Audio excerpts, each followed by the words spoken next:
Hi guys, my name is Vipin Bansal and I am from VBFMS. This video is aimed at generating financial literacy among investors, among youngsters especially. So let's start our video. I've titled it Investment Imperative for All, which means कि investment हम सभी को करनी चाहिए in one form or the other, in one product or the other. Now let's start. The most important aspect of investing is you must identify your priorities and frame your financial goals early. So what does it mean? It means that you should be very clear about your financial goals and your priorities. So supposedly a person of 20-year-old may have a goal of, buying a car by the age of 25. 25-year-old person may have a financial goal of buying a house by the age of 30. A person of 35 years of age may have a financial goal of sending his or her children to a decent college or to a decent educational institution. Then further, the financial goal can be to get your children married. So these are all part of your financial goals and they have to be identified so that you can start investing according to these goals. The second point is that once you start investing, you are able to harness the power of compounding. Now, what is power of compounding? We'll discuss it in detail in the next few slides. But here I want to say that power of compounding gives your investment an impetus, and it increases at a tremendous speed if you remain invested for a particular period of time. Now the next aspect is it helps you tide over your rainy days. Rainy days का मतलब है कि ऐसा हो सकता है कि बहुत अच्छे दिन ना रहे. Supposedly one has a job, he or she may not have at some point of time. Those are difficult days for everyone. So if somebody is invested, decently invested, they can fall back on those investments. Now it brings a financial discipline among the investors. Once you start seeing your returns, once you start seeing that there are constant returns that are coming in, the power of compounding has kicked in. You are motivated to remain invested and to put in a further amount, or whatever is your capacity to invest. You try to reach your fuller capacity. Next aspect is that it creates a second source of income. So supposedly someone starts investing at the age of 20. Now if somebody has invested for 20 years of age, you will just see in the next few slides when we discuss power compounding, that if we are invested for 20 years, it gives a tremendous space of increase to your investments, which can even be a source of your second source of income. Now the next slide says why equity. Well, equity is one of the important product which you should invest into, because it helps beat inflation. First, equity may be volatile, it may be risky, but if you are invested for a long term, then it will definitely be rewarding. It helps you realize your financial goals sooner than later. When I say equity, you can directly invest into shares, or you can take the route of mutual funds, which we'll discuss it further. Now here comes the power of compounding.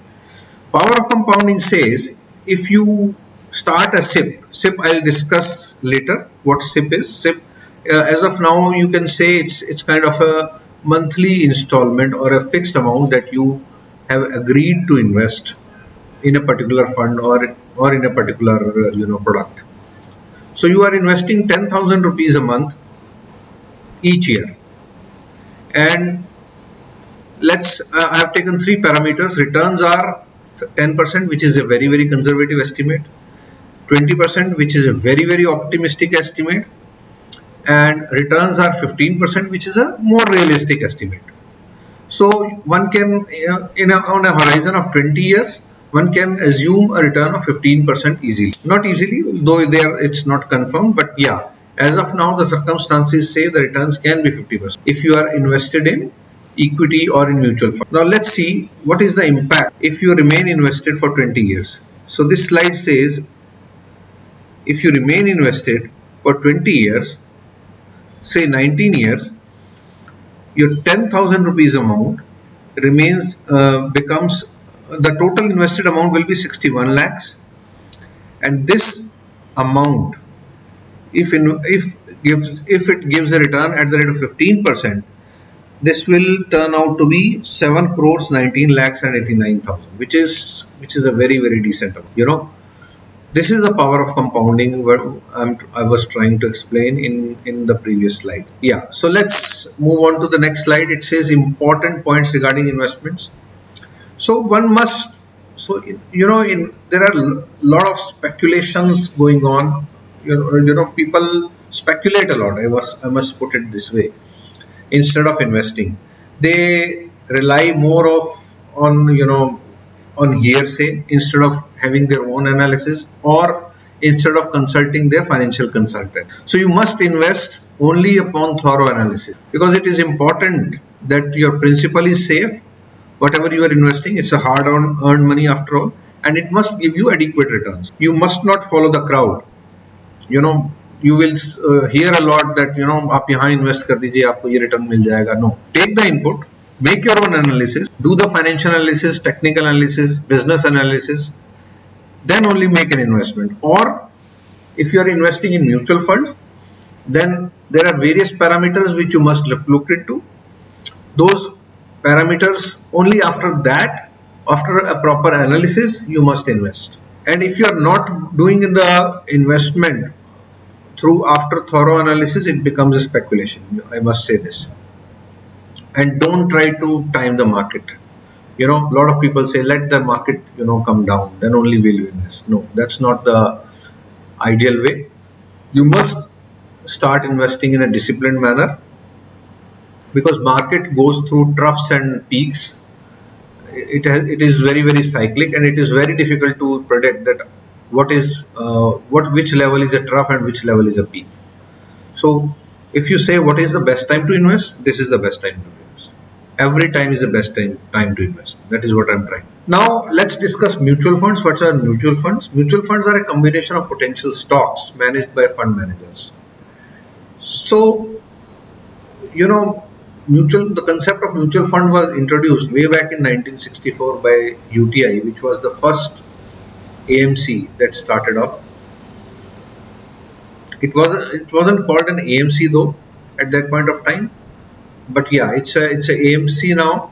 And if somebody recalls, there were popular mutual funds called Master Share that became very popular during when they were launched. So what I'm trying to say is these mutual funds are managed by fund managers, and these are professional managers who are qualified, and they are very thorough in their analysis. They have a team of people who do research, a lot of research work, and based on those research, they invest their money.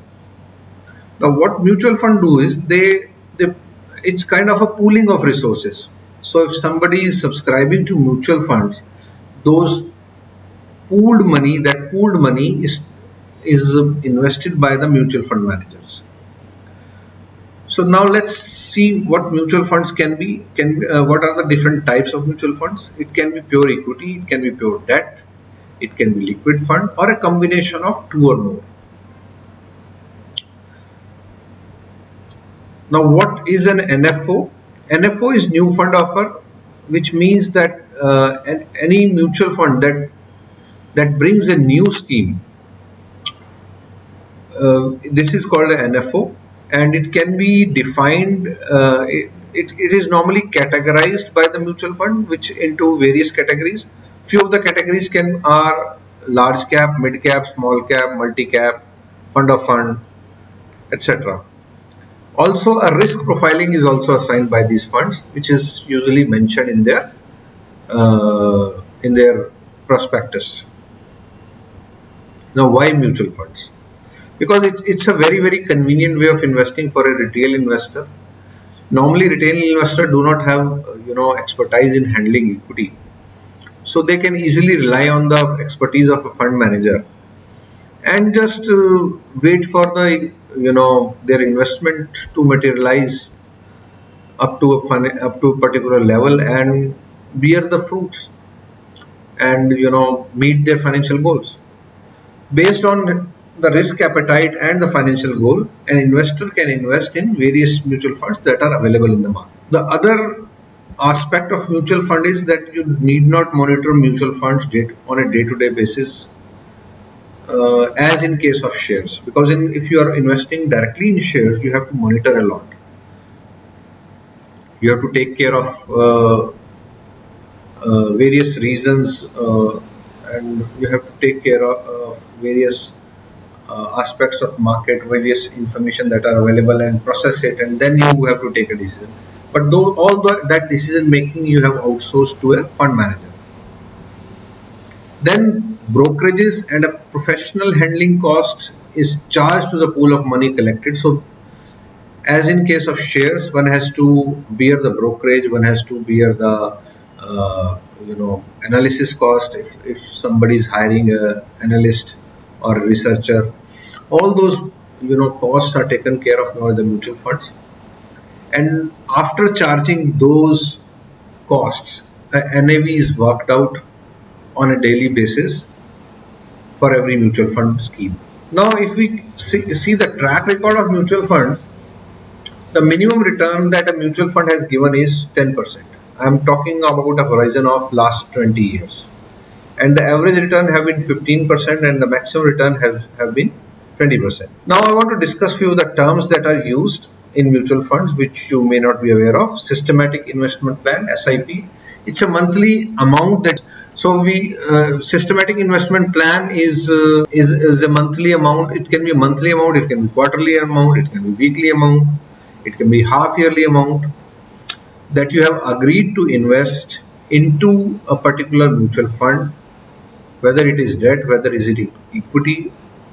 So yeah, so this gives a kind of a financial discipline to everyone when you agree to invest a particular amount each month, and this SIP is usually fixed on a particular day of the month, and this SIP usually gets deducted from your account that has been linked with your AMC, and this gets deducted and you are allotted the units according to the NAV prevailing on that. Now, what is systematic transfer plan? Transfer plan is kind of a transfer of money from one scheme of a AMC to another scheme. Usually, we investors put in as a lump sum amount into debt, and instead of switching whole amount into equity, we switch a small amount, say every week or every month, into the equity amount. So what is the advantage of doing a STP? The advantage of doing an STP is that the volatility gets negated and the buying amount gets averaged out over a period of time. So that's the advantage of doing a STP. Similar is how is it different from SIP? SIP is a direct investment into a scheme. From your account, the amount gets deducted and gets credited to the scheme. In case of STP, the money is moving from an already invested amount is moving from one fund to another fund. Now, what is systematic withdrawal plan? It is the opposite of systematic investment plan. In case of SIP, money gets invested from your bank account to a particular scheme. In the case of withdrawal plan, the money gets withdrawn from the scheme to your bank account. Thank you.